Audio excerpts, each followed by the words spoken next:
It's time once again for That Business Show with Jamie Maloney on 1250 Wins WHNZ, where business becomes show business. Jamie is a leading Tampa Bay real estate agent and featured on the Wall Street Journal's list of top 100 real estate agents in the nation. Jamie invites you to list your home with him today and learn more at tampabayradio.com. Now, live in studio and promoting the entrepreneurial spirit that drives the American economy, your host, Jamie Maloney. Hey, good morning, everybody. Welcome to hour number 2 of That Business Show with Jamie Maloney, where business becomes show business.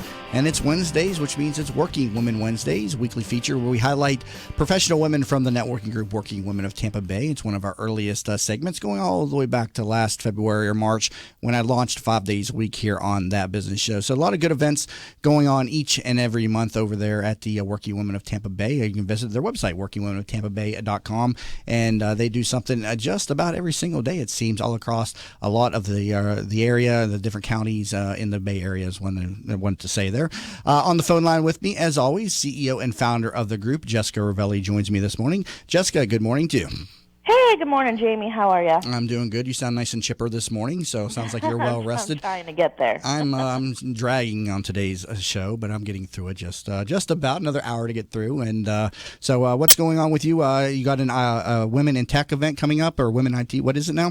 Yeah, it's women making waves in tech, and you actually have one of the panelists, Stephanie Davis, in studio today, so she can tell you a little bit about what she does and how she embraces being a woman in technology. But we're really passionate about this topic. We are co-hosting this event with the Tampa Bay Wave, which is the technology incubator, which is in downtown Tampa, which you've had a couple of the women who are involved in the Tampa Bay Wave on the show over the last year or so. But we really felt like it was important to bring this subject up because a lot of times we're talking to women entrepreneurs out in the community, and we ask them about technology, and even though that their company embraces technology and a lot of them are using technology either to sell their goods or services, they don't necessarily consider themselves a woman in tech. But they are, and there's so many great advantages by considering yourself a woman in technology, and there's so many resources out there. So we wanted to do a panel to describe, what is it to be a woman in technology. And so we have Stacy Scheibel with News Channel 8 is going to be moderating the panel.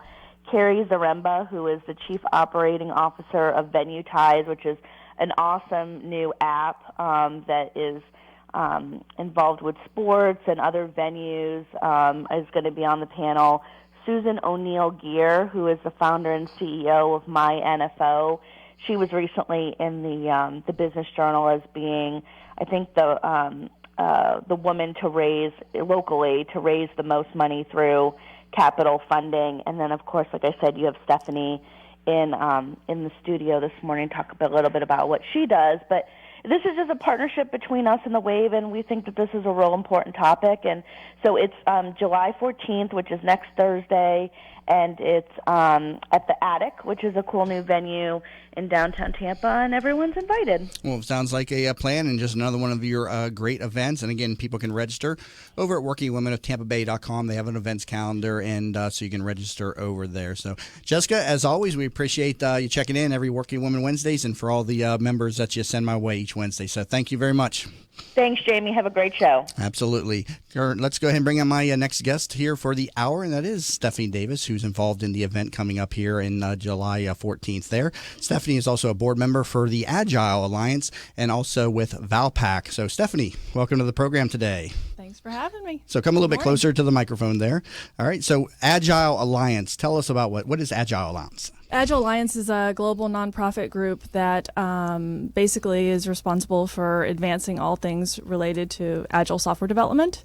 So agile software development actually originates from something called the Agile Manifesto, which was established many years ago. And it lays out 4 values and 12 principles for Agile software development. And for instance, one of the 4 values is individuals and interactions over processes and tools. So in other words, it's about relationships and people before it's about using a certain process or using a certain tool when you're working. Okay, so you're a software developer then? Is that what this is? I'm not a software developer. Okay. I'm not a coder, Okay. but I'm a technologist. Okay, so how did you find, and this, it sounds like a cult or something when you're describing It this. does. Actually, some people may say Agile's a cult. I like to say Agile's a culture. Mm-hmm. So it is very much a process and a framework as well, but it starts. You don't serve Kool-Aid as a or anything, culture. do you? No Kool-Aid, but yeah. So this is a community of tech professionals then? Is that right? Okay. Yes, Agile Alliance is a community of tech professionals and companies. There's roughly about 1/3 of U.S. companies apply Agile principles or practices. So it is growing. And when was this founded? How did you find out about this? Early 2000s, I believe. Okay, does this go back into like the 80s when everybody was, the techie nerd type of thing, and this was like their hideaway where they would get together, like a secret society type of thing? Is that what this all came out of? That's interesting. The Agile Manifesto was established based on the thought leaders in certain areas around certain Agile processes. Anytime I hear the word manifesto, it's usually associated with some mass shooting or something. So I'm a little bit concerned. Yeah, it's a quick read. It really is. You could learn more about it at agilealliance.org. Or you could just watch Dragnet. They're the bad guys in the movie. So yeah, the website is iamagile.com, and I'm over there, and it looks to be like a blog site. That is my blog, yes. That is your blog site, okay. And so you're writing about the different types of principles and the designs and the software. I established that blog back in 2012. Valpak actually began its Agile transformation in 2011. So that was my way of really exploring and explaining and discussing the Valpak Agile transformation and the journey. And so I continue to publish that blog just to tell our story and to share our experiences. Okay, so you've brought the Agile principles into Valpak then, correct? Is that what it sounds like? I don't want to say I solely did, but I was one of the champions, yes. Okay, and so I'm still a little unclear on the principles. And this, when we're talking about software here, it sounds like I'm talking about like a secret society. So I'm failing to make the connection here. How is that what are these principles and why does it apply to software? So it started with software, but really it can be applied to anything. I mean, another one of the values of the Agile Manifesto is working software over written documentation. So that's saying working software, it's important that you have something that's working before you just, pile on documentation. If you change that word software to working product or working solutions, it can apply to anything. So for instance, people apply Agile at home. There's a great TED talk on how one man brought Agile home and it was doing it with his children to basically help them to manage and organize their chores each week. You can apply it to marketing. You can apply it to sales. There's all sorts of different ways of applying Agile besides just software development. Software development was just sort of the start and the heart of it. Okay, now you're going to be on the panel at this tech event, and I so am. what are some of the things you're going to be discussing? Are you going to be discussing the principles of Agile and this manifesto? I don't know if the panel is so much about that as it is about just being a woman in technology, and Agile is a very obviously a technology field. So I'm not sure how much. I'm sure I'll share my story of Agile and sort of my involvement in the Agile community. I'm still waiting for her to mention Zool or something. Well, I haven't even mentioned Scrum. That's a whole separate thing, but that's a process under Agile. I'm not the blog site now. Yeah, iamagile.com. iamagile.com. And I was about to say, what is Scrum? What is this? Oh, so Agile's kind of an umbrella of, like I mentioned, it's kind of a culture, but Agile's kind of an umbrella in terms of laying out these values and principles. And then underneath this umbrella that we call Agile are different frameworks or processes. And Scrum happens to be one of the frameworks. And Scrum is really defined by doing work in iterations. So they call them sprints. So for instance, at Valpak, we do our software development work in 2-week sprints. So that means that all of our projects are really divided up into these 2-week chunks of work, and we are able to deliver software more quickly, and our time to market as long improves. as it gets past the high priest for final approval. Yes. and so that's Scrum. And Scrum does come from the rugby term. The rugby term to basically the play where skirmish. the whole team gathers around the ball and moves it down the field, and so it's very appropriate in that sense. But there's also other frameworks under Agile like like this one, extreme programming. So there's some extreme programming. They call it XP for short. And then there's Kanban, which is another one. And a lot of people are more familiar with. Says I'm not allowed to go to those websites. A lot of people are more familiar with Kanban because it comes from the whole Toyota story back in the day, lean manufacturing, that sort of thing. And Agile kind of adopted it as one of its processes and frameworks. Now, we joke about extreme programming, but she is an extreme sports athlete as well. So I guess you're just all into the extremism aspect of things. I wouldn't call myself the extreme part, but okay. You're a rock climber, too. I don't know. She's been giving me like death stares the whole time. I fear a butt whooping coming. Very interesting personality. That's because you remind me of the dude on Drinking Made Easy. I'm enjoying this conversation. What? That's awesome. You're an extreme software. You're an extreme designer. What are you? Extreme software developer, but you're not a software developer, right? So I'm not a software developer. Yeah. So basically, I've been in technology my whole career, but it's surrounded by software developers, people who code and everything. But no, I'm not personally someone who. Now, I see somebody can achieve the rank of Scrum Master. What is someone the Scrum Master? Yeah. It's really the term is a lot bigger than the actual job is. A Scrum Master is really a facilitator of the process. Okay. So that's what they do. They facilitate the process. So in the old days, it would have been project management, but it's now facilitating the process. It's less command and control and more just facilitation and removing impediments. So how big is the Agile community then? In Tampa Bay? Just in general and then in Tampa Bay, yes. So I said a third of companies in the U.S. apply Agile. The percentage is greater when you go to other countries. So, for instance, like New Zealand, I've been to New Zealand recently. They have a huge Agile community. Many, many more companies are using Agile just because it's a smaller country and it's easier to get adoption. Now, companies that are out there in IT, people out there have never heard of this. I mean, what are they going to? Would it benefit their business to look into this type of technology and these resources? It very well could. So, when it comes to, for instance, startups or entrepreneurs, there's something called Lean Startup. And it's sort of a smaller scaled version of Agile. So you can definitely look into Lean Startup. AgileAlliance.org website has a lot of information. There's a Agile 101 section that really explains a lot of the various basics and stuff to getting started with Agile. And like I said, it's not just for software development anymore. People are starting to apply it in many different ways.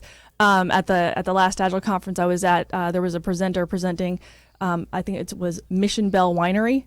And it's a winery that is applying Scrum. An Agile process, and so lots of different ways Agile is being applied nowadays. Interesting. Yeah. Currently talking to Stephanie Davis, board member for the Agile Alliance, and you can learn more about this at iamagile.com. That is her blog, and she's also Senior Director of Enterprise Agility and Digital Project Leadership at Valpak. You're listening to That Business Show. Jamie Maloney, where business becomes show business.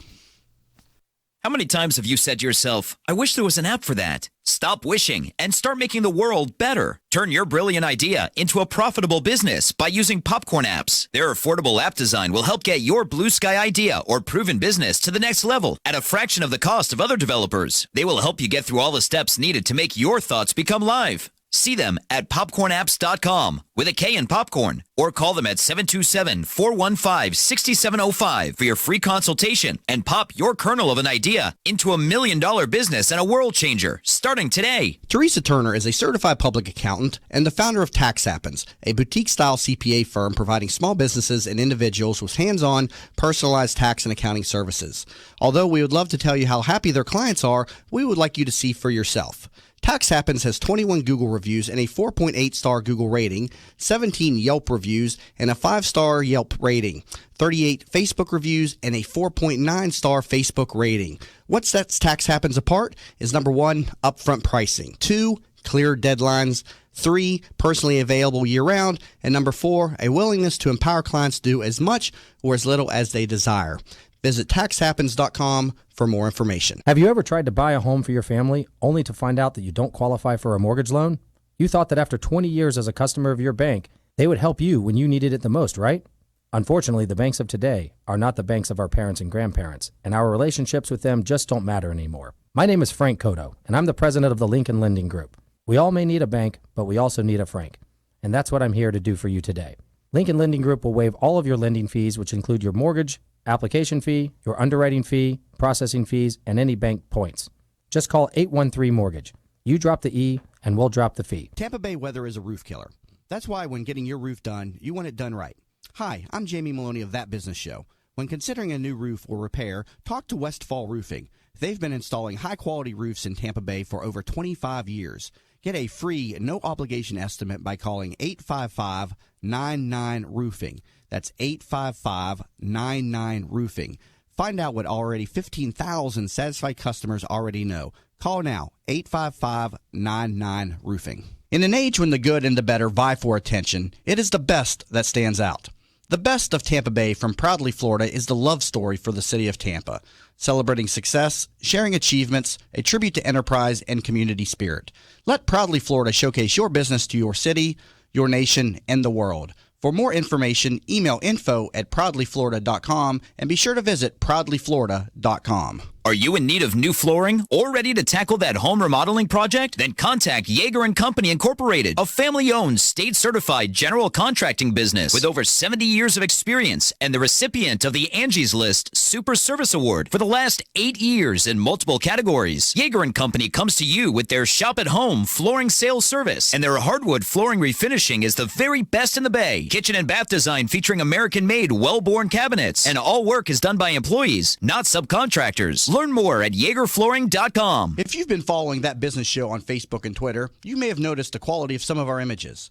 That's because one of our sponsors is pro photographer Rick Taseda, a member of the Professional Photographers of America.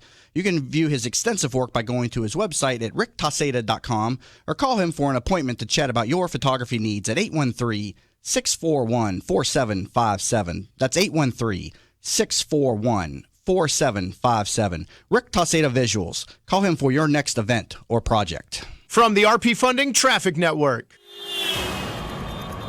Police on scene of a crash in Seminole at 102nd Avenue North and 113th Street. Also one being cleared on westbound Keystone at Eastlake and one in Hillsborough County on Falkenberg at Palm River Road. Slow traffic on the Howard Franklin Bridge midspan over into Tampa, and southbound Veterans only slow between Linebaugh and Waters. See traffic problems? Call the injury firm of Abrahamson Uderick. Hillsborough Traffic Tip Line 866-545-9595. This report is brought to you by Foundation for a Better Life. Would you be mine? Could you be mine? Won't you be my neighbor? Hi, neighbor. Mr. Rogers passed along friendship, hoping we would too. Friendship. Pass it on from the Foundation for a Better Life at values.com. Today, mostly sunny, hot and humid, a 20% chance of showers, high 93. Tonight, partly cloudy, low 80. Tomorrow, isolated showers and storms, high 93. You're listening to That Business Show with Jamie Maloney on 1250 Wins WHNZ. Missed a show? Then head over to TampaBayRadio.com, where all shows are available on demand. Once again, here's your host, Jamie Maloney. And we're back to the Working Woman Wednesdays feature of That Business Show with Jamie Maloney. Now joined in the studio with Frank Cotto of the Lincoln Lending Group, who is with me in the 7 o'clock hour and steps in as a co-host with me right now. Frank, welcome back to the program today. Oh, it's been a long time. Frank's like that little gnome in Golden Axe that just poofs out of nowhere and throws magical. Oh, see, now when I talk about Golden Axe, that was one of my favorite video games back in the day. Frank's also the host of the Business Happy Hour. He spun off of the Real Estate Edition with me and is now running his own show and doing a great job of that. That airs Sunday mornings at 5 a.m. and also live online on Fridays at what time, Frank? 12:30, right at Happy Hour. At, what's the website? TBHH, thebusinesshappyhour.tv, or you can watch us on Facebook. Very cool. Now, currently talking to Stephanie Davis, who's the board member for the Agile Alliance, and I'm trying to still wrap my hands around what Agile is. So you said these principles can be applied to anything. How then would I apply the Agile principles to real estate, for instance? Great example. So I haven't heard of anyone applying Agile to real estate yet. So you could be the first. You could be like, this could be groundbreaking for you, really. Okay. This could be a TED Talk for you, really. Okay. But what I would do is I would probably apply a simple Kanban process. And what that means is I would put up a board. A physical board is really a good way to start. So a whiteboard or magnetic whiteboard, and then lay out your process. So whatever process you go through to sell homes or to help people find homes.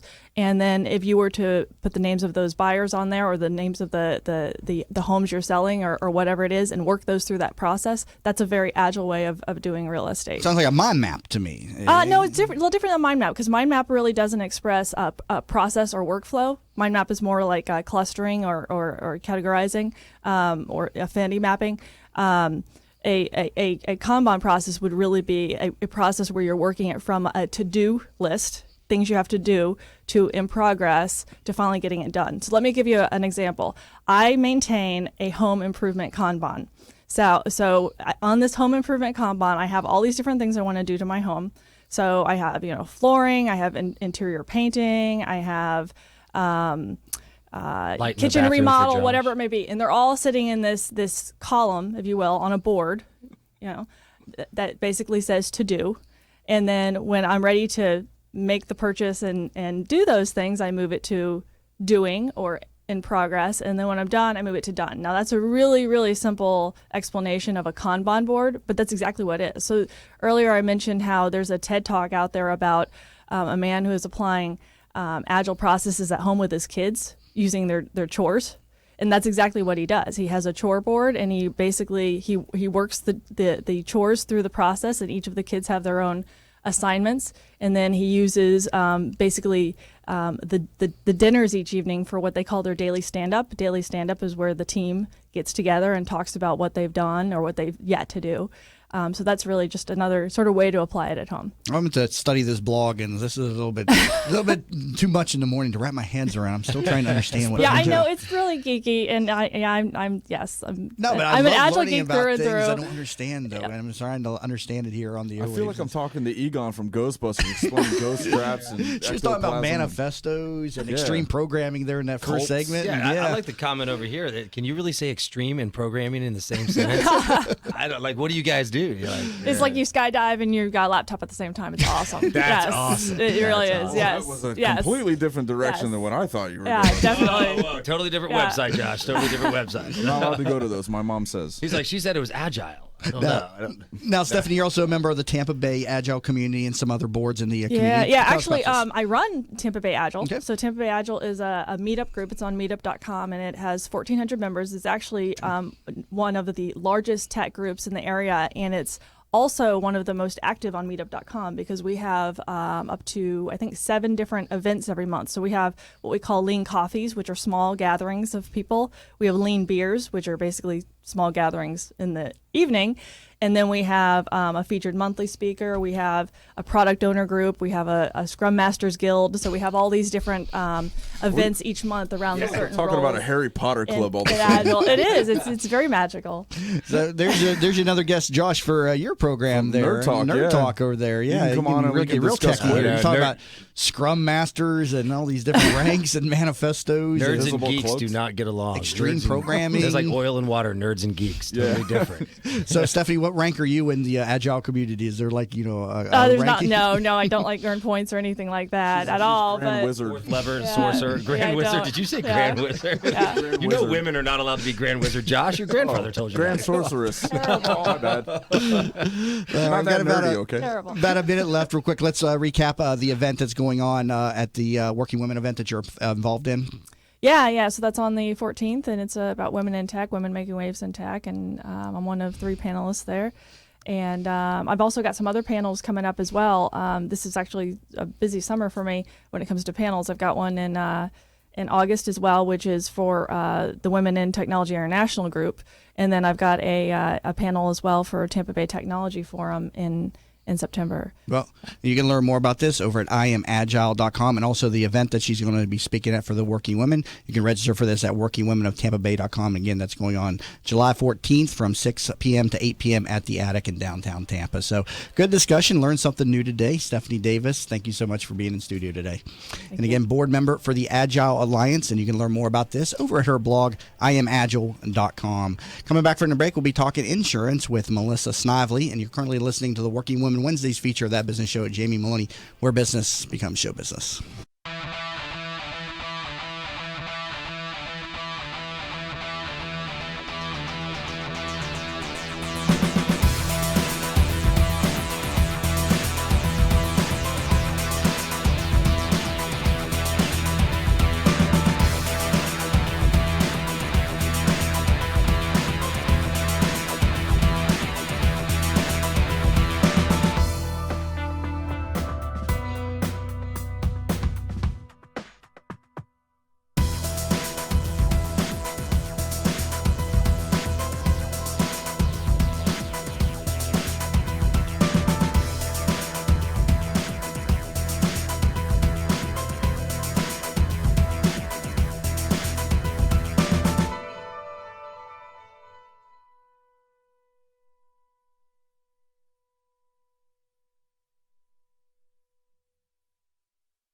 Hi, I'm Kelly Ham from Billmeyer Ham Consulting. Did you know that one of the biggest challenges that leaders face is getting their employees to be engaged, motivated, and producing amazing business results? At Billmeyer Ham Consulting, we'll help you transform your workforce culture from one that might be underperforming, maybe mediocre, to achieving amazing business results. You see, we realize that your workforce culture is equally as important as your business plan and your business strategy.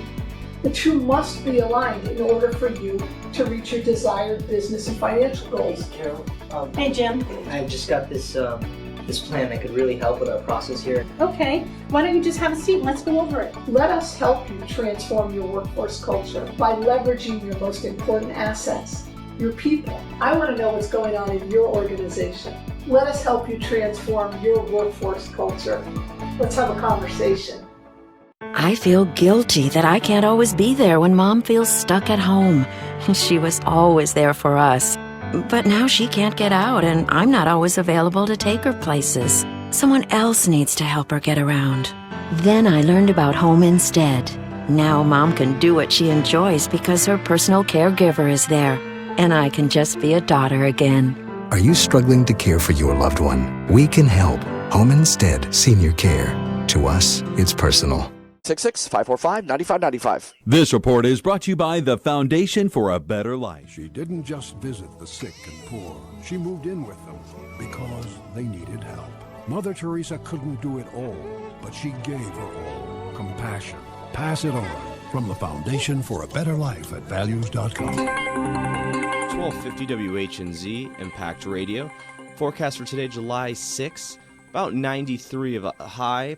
Expecting a little bit of clouds, mainly sunny, going to be a little steamy. Going to cool off tonight, getting into the low 80s. Rest of the week looks about the same, 93 tomorrow, and then it'll be 92 the rest of the week. Low 80s, high 70s is going to be what we're looking at. Currently right now, it's 79 in Zephyr Hills, 83 in Tampa, 78 in Brandon, 79 in Clearwater, and 83 in St. Petersburg. This is Impact Radio, 1250 WHNZ.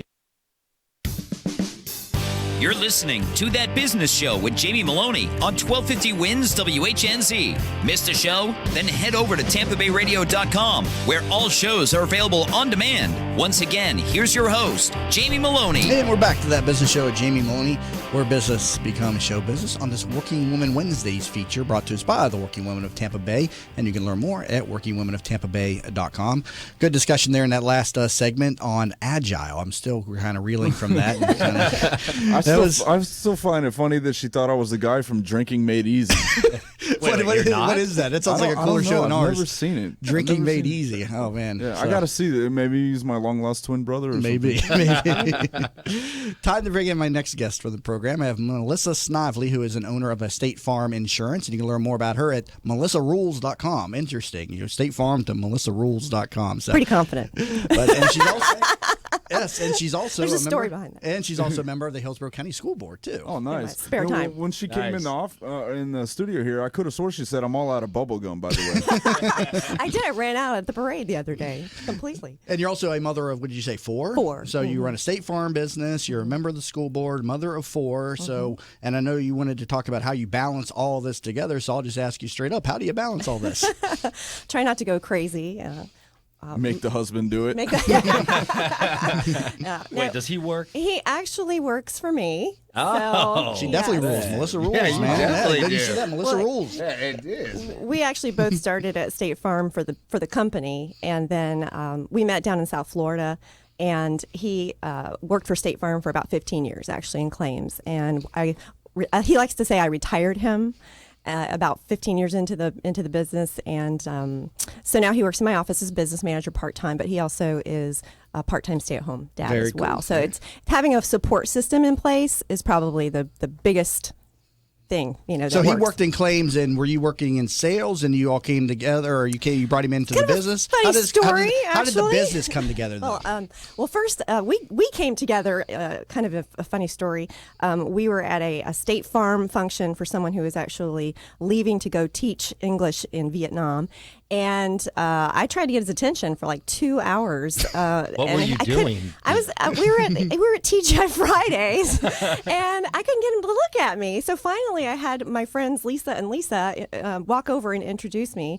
And there was a seat opening next to him, and I sat down next to it. But the joke is that I couldn't get him to make eye contact with me. But then we started talking about everything that we had in common, and we started talking about how many kids we were going to have, and the next thing you know, 30 days later we were engaged, then we were married a year later from the day we met. And so it's kind of. And how many years married now? 17 years. 7. Wow! Congratulations. Yeah. If you're listening to this show, one night stand, I'm saying. That, but she makes us all look bad. I dated my wife for 10 years before she got a ring. Oh wow! I'd be very angry if I had to date someone that long. Honey, if you're listening, turn off the radio right now. Go put it on 93.3 or something like that. Quick. Yeah. So we were talking about kids and finding the right person to you kind of have to agree on what you're going to do together. And that's kind of how it all started. And so he knew that I was working in the agency side of State Farm already, wanting to be a State Farm agent. And it was, we had that conversation about, it's a team effort. It's a total team effort. Now, did you come together at that time and form the business together? Or how long after y'all were married did you put the business together? We got married in 1999 and started in 2001. So just a few years after we got married. And State Farm agents are owners and they're independent contractors, correct? Correct. And do you have like a staff of agents underneath of you? How does your business operate? So just like you said, as an independent contractor, I have a mutually exclusive relationship with State Farm. So I promise to only sell State Farm products. They promise to only market their products through State Farm agents. And so I have an operation over in Fishhawk Ranch, which is on the eastern side of Hillsborough County, and have 8 employees, and they're all employed by me, and they're all associates and agents and assist me with running the business. And now, State Farm focuses mostly on home and auto, am I correct? Yes, we're the largest insurer of homes and cars in the United States. Well, I usually say in the universe or the galaxy. Now, do you get involved in other forms of insurance or other areas of insurance at State Farm, or is it just home and auto? We do. Home and auto is kind of our bread and butter, but we also offer life insurance. We're the largest life insurance company in the United States as well. A lot of people don't know that. I had no idea they even sold life. Yeah, no, she was in here trying to. Surprise. She's definitely a salesman because she was trying to sell Christina a policy in the 7 o'clock hour about the commercial liability. Commercial liability. Like, you got people walking in and out of your house. Business. You're selling something. You better get some commercial liability. Or some burglar bars. Right, and some burglar bars. You got 600 outfits in your closet. Someone's going to want to steal that. Yeah, and you were trying to sell Stephanie a policy, and you're also mentioning a policy to me. So she's all right salesman. I can see. She's rock climbing, life insurance. It just kind of made sense. That's right. She hasn't offered me anything. She's like, you're a walking liability. Yeah, because look at her. She knows you won't qualify for anything. I can help you. I've got no product that can help you. Yeah. She's like, just kill yourself. You're on your own. No, not that. There's a suicide clause in our contract. Get him a life insurance policy first. Quick stat. We also have a bank. We do business through State Farm Federal Savings Bank, which we finance homes, and we do vehicle financing. And you I didn't call tell me toys. my competitor was going to be. No, I didn't know. Wait a minute. Look, she's Josh. Get this on screen quick. And we also offer State Farm mutual funds for retirement planning and college savings. Yeah. So you and your husband have a very good working relationship. You have 4 kids together, and now you're also the member of the Hillsborough County School Board. Yes. How long have you been a member, and how did this come about? I was elected in November of 2014. I represent District 4, which is mostly the eastern part of Hillsborough County. And, I've always been involved in the community. I've always done a lot of things. I love to give back to the community. I joke that, there are some people who have hobbies that include golf or tennis or vacation and travel. My hobby's volunteering. Are you a teacher? I am not a teacher, actually. Oh. Well, you don't have to be a teacher to be on the school board? You don't have to be a teacher to be on the school board. Do you have to have a kid to be on the school board? No, you don't have to. That should be a prerequisite. You got to have It helps. a child. It definitely helps. Yeah. I think that might have been the edge that I had over some of the competitors. Yeah. I mean, have you ever been in a conversation with friends or whatever, and you got friends who don't have kids and they're trying to give you advice on how to raise your kids, and you're like, here's the door, MF. You just smile and nod. You're like, Groom your dog. Don't tell me how to raise my kids. Somebody should teach teach you to comb your hair.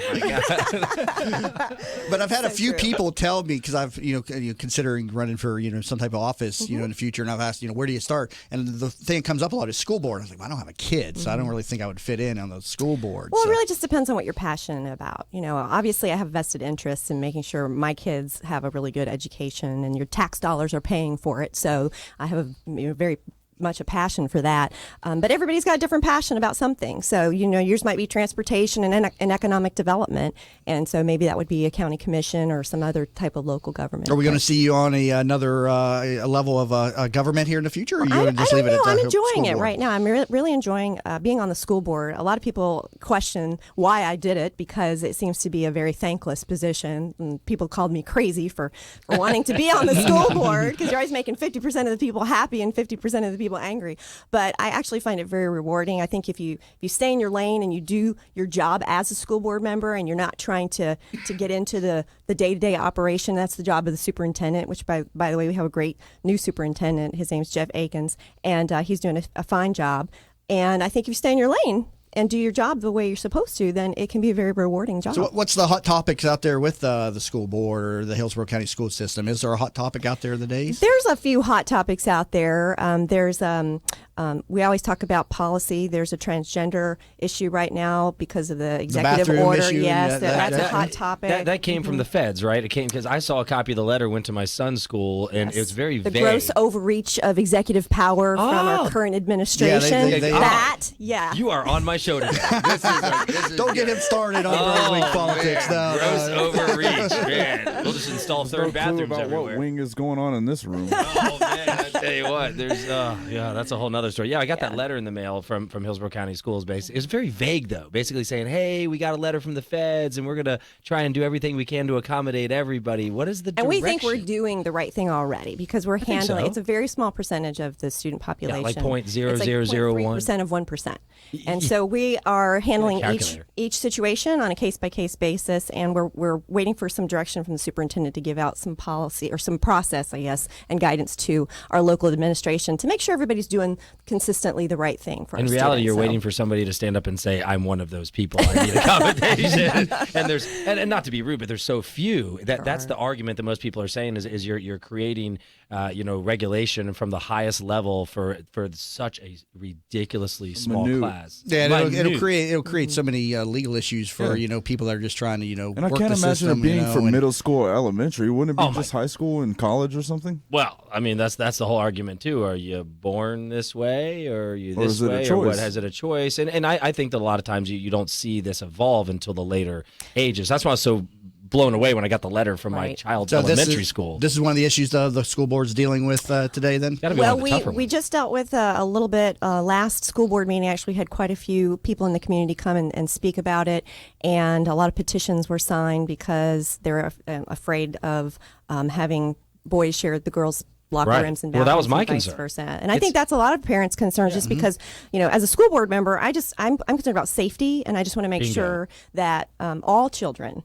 no matter who they are or how they feel, they're all in a safe and nurturing environment. Every child deserves to have a quality education, regardless of who they are or how they feel. And so that to me, as a school board member, is the most important. Yeah, issue. I just think it opens up the door for people who are not transgender to say, "Oh yeah, I am," so you can go in and out of the women's bathroom. That's a possibility. That was mentioned in no, public you're not. comment. Yeah, I am. No, I'm not. There are truly more sickos, in my opinion, than there are people who this law would actually help. Yeah, that's the scary part. Is I go to Dillard's with my kids, and let my daughter use the bathroom, and eventually she's going to want to go in the ladies' bathroom and not follow daddy into the men's bathroom. Yeah, and what age do you have to cut that off though? Because you can use the family room, but if your daughter's like 15, you can't be going in there with her. It's a very complex issue, so right now it's been tabled, and we don't know if it'll come back, but it was proposed in. Wait till November. We're all waiting for November. I'm just saying. So you're dealing with the transgender bathroom issue. What's another issue that you're dealing with at the school board? Transportation seems to be a pretty hot topic. It is for me anyway. We have the largest transportation fleet in the county. I don't know how much you know about the school district, but Hillsborough County is one of the biggest in the country, is it not? Yes, we are the third largest in Florida and the 8th largest school district in the United States. We have about 212,000 students in our school district. It is we have 7 board members, and our budget is about $3 billion, which is larger than the county budget. So it's a huge school district. Wow. And we're the largest employer in Hillsborough County as well, and we have the largest transportation fleet in Hillsborough County with all of our school buses. We have about 1,000 school buses, and we're carrying about 100,000 children a day on the school buses. So what's the issue? Upgrading the fleet? Making sure that being cost effective. We have a plan in place right now that purchases new buses. So we're kind of getting rid of the old ones, putting in new buses, but making sure that we have enough seats on the bus, that children are using their seatbelts, and that we have enough bus drivers. Talk about seatbelts here. Do they have seatbelts on buses? There are seatbelts on buses. I didn't have those when I was a kid. I never had a seatbelt on a bus. They have air conditioning now too. I didn't have air conditioning on. I know. No, we didn't have that either. You're right. Right? So my kid got kicked off the bus for throwing the seatbelt out the window. Oh, well, Nice. and there you go. in the 80s, when my hair was really big and curly, it didn't matter because humidity actually worked in my That's favor funny you back mentioned then. the 80s. Not so much anymore. Not It's so much funny you anymore. mentioned the 80s. That's why I asked if you were a teacher, because I was wondering if Van Halen wrote the song about her.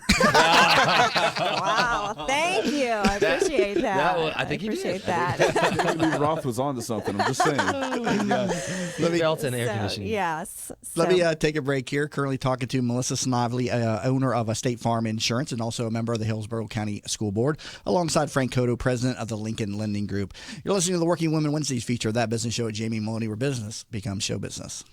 Savvy business owners utilize technology to connect with customers, communicate among teams, and collaborate with partners. Even with advances in technology, you all know it's not infallible. Where do you turn when your technology starts working against you? Who do you depend on to keep your team productive? Don't wait until your technology fails you. Get ahead of the crisis and contact the professionals at Alpha Computing Solutions so they can show you how to keep your technology running smoothly. Visit them online at www.alphacomputing.com. Attention medical professionals. Have you heard that Tampa Bay will become the first certified wellness district in the country? Thanks to Jeff Fennick's revitalization of Channelside, the Dr. Whisperer wants to streamline your efforts in preparation. So when you're ready to ignite your practice, use the Dr. Whisperer's public relations expertise to spread the word. Use the Dr. Whisperer to motivate your staff. And use the Dr. Whisperer to recruit and secure leaders within your practice. Call the Dr. Whisperer today at 727-420-2481 or visit thedrwhisperer.com, where they write your prescription for success. Who doesn't have a smartphone these days? And of course, there's an app for everything. Well, almost everything. That's why the folks at Popcorn Apps started developing mobile applications. They saw people like you with genius ideas, unable to make those thoughts a reality. They develop applications for tens of thousands of dollars less than you'll find anywhere else, and will turn your idea into a reality in a matter of just a few months. Think you're not ready? Think again. They are your one-stop shop for mobile application development. See them at popcornapps.com with a K in popcorn, or call them at 727-415-6705 for your free consultation and pop your kernel of an idea into $1 million business and a world changer starting today. What's up, business rock stars? Are you ready to bring out the CEO in you? Join Julianne Nichols, CEO of Focus on You Strategy, every other Friday on That Business Show. She'll be talking with other chief entrepreneurial officers about how they grew their businesses. Remember, you could join the conversation at Focus on You Strategies Focus Fridays Facebook group at facebook.com/groups/Focus Fridays. That's facebook.com/groups/Focus Fridays. Be the CEO of you. Did you know the biggest challenge business leaders face today is creating an engaged and productive workforce culture? Bill Meyer Ham Consulting wants to help you solve this challenge. They will help you transform your workforce culture to produce amazing business results. Call Bill Meyer Ham Consulting at 941-201-4650 today or visit BillMeyerHam.com. That's BillMeyerHam.com. Have a conversation. I knew Mom wanted to stay at home. It's the center of her family, her life. But helping Mom stay in her home while managing mine was just too much. Honestly, it wasn't just about me. Mom didn't want me to be her caretaker. She wanted me to be her daughter. I felt so alone until I found out about Home Instead Senior Care. When we met the people at Home Instead, we just knew they were different. The experience was personal. And most importantly, for Mom and me, I get to be her daughter again. Home Instead Senior Care. To us, it's personal. At Vein 911, we will help you feel great again. Do you have restless legs, night leg cramps, or ankle swelling? Restless legs, cramping, swelling, and tired heavy legs are often symptoms of hidden vein disease. You do not have to have visible bulging veins to have the symptoms of vein disease. The vein care specialists at Vein 911 are uniquely qualified to evaluate and treat your veins. Are you unhappy with your previous vein treatment? Vane 911 succeeds where others fail. Call Vane 911 today at 855-VANE-911. That's 855-834-6911 to book your free consultation. Vane 911. We will help you feel great again. From the RP Funding Traffic Network. A good morning crash in Tampa on Dale, Mabry, and Waters. Northbound 275, still a bit slow from midspan on the Howard Franklin Bridge to West Shore. Also a bit slow on the eastbound side of the Courtney Campbell Causeway near Rocky Point. North and southbound I-75, just a bit slow north of I-4. And a crash on southbound US 19 just south of County Line Road, that is in the Spring Hill area. See traffic problems? Call the injury firm of Abrahamson Urich. Hillsborough Traffic Tip Line 866-545-9595. This report is brought to you by the Foundation for a Better Life. When Marlon Shirley was 5, he lost his foot. Today, as the world's fastest amputee, he runs the 100 meters in less time than it takes to listen to this. Overcoming. Pass it on. From the Foundation for a Better Life.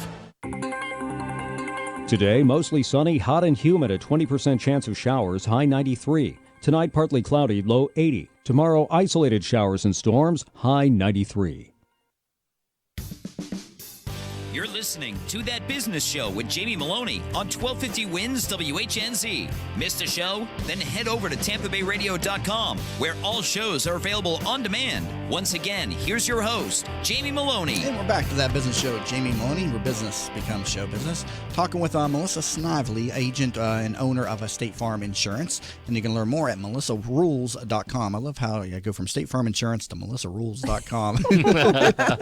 Well, one of my good friends is a State Farm agent. Her name's Maria, and her website was Maria Rocks. And I'm like, how am I going to compete with that? And one of my friends said, how about Melissa Rules? Yeah. I said, well, that kind of works Hold on, out. did you use that when you were running for school board? No, actually I didn't, but I did get questioned about that a few times if it, correlated with the election process. Did you have to pay a premium for that, or did that come up, for just normal GoDaddy.com. $10? I mean, but it was available for GoDaddy. I would expect something, the name and a rules would be like a premium domain, but it wasn't a premium domain. No, it wasn't. No? It wasn't. Apparently not every Melissa rules. Yeah. So. I mean, I guess not. How hard was it to win? I got to ask, to get on the school board? I mean, the whole election thing is you actually got to campaign for it and all that? Yes. It was probably the hardest thing I've ever done. I mean, owning a business and running a business is definitely have 4 hard. children. There's no way Having that's 4 hard. children, I must say, though, that endeavor, it was like emotionally, physically, mentally, everything was just so challenging. You are just drained. You're either knocking on doors, you're speaking at forums, you're calling people and asking for money. I mean, it's just ongoing. Were you running against people that were, attacking you in a negative? Was it a negative campaign, or not until towards the end? Okay. But it was pretty positive and professional up until the general election. Then it got a little bit. And this was your first step into politics, correct? It is. It has been my first step into. Now, how did you have to raise a lot of funds, and how did you go about that, or did you self-fund? I didn't have to, but I did because I do whatever my campaign manager tells me to do because he's really good at his job. So we raised. Normally, a school board race probably doesn't require a whole lot of campaign financing, but we raised about $120,000 for the school board campaign. We wanted to make sure we did it right. That's a volunteer We're about position? Quality. It's a part-time position actually by statute. So there is a small salary involved with it. Okay. But really? Is it $15 an hour?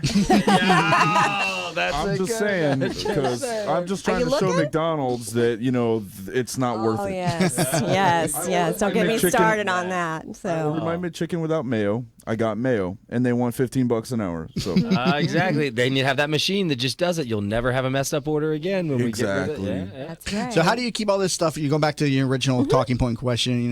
How do you keep it all balanced? I think just having, like I mentioned a little while ago, having a good support system. I talked about my husband, who's obviously very supportive of what I do, but also having, in addition to him, having a great assistant at my office, having a great office team. My employees are very, you go in, the first time I thought about running for office, you sit down and you talk to the people that are going to be affected by it, right? So you talk to your parents and you talk to your children and you talk to your employees and you just make sure that everyone is good and on board with it because they're going to be the ones who are going to have to support you in the process. Now, as a business owner, what are some of the biggest challenges that you're facing today in insurance business? Well, the market is pretty volatile. volatile in Florida still. Even though we haven't had hurricanes in a long time, it's still a pretty volatile marketplace. And that's kind of how I got involved in politics to begin with, is because State Farm was actually considering leaving the state of Florida with its homeowner product. Remember back in 2009, and I got angry, and I thought, well, you know what? I'm not going to sit around and not do something about it. And so I started advocating for insurance companies, and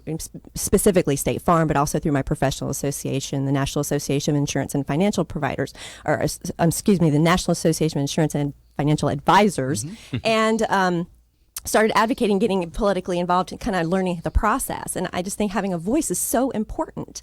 And to have a voice, I mean, you can certainly advocate, but you know, when you're a decision maker, that gives you an even a bigger responsibility. What was State Farm went and leave Florida for? And what was going on? Was it the flood stuff? It's a very highly regulated product, and we were trying to work with the Office of Insurance and the insurance commissioner and the governor at the time, who I won't mention his name, but and